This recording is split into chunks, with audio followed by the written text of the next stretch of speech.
You ask Tiger to solve. This deals with linear equations with one unknown. The final result is x equals 12. Let's solve it step by step. Group all x terms on the left side of the equation.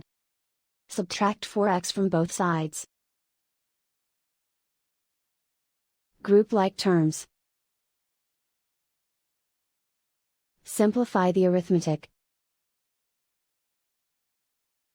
Group like terms.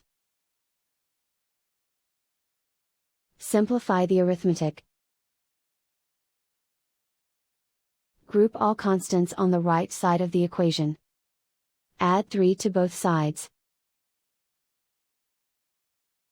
Simplify the arithmetic.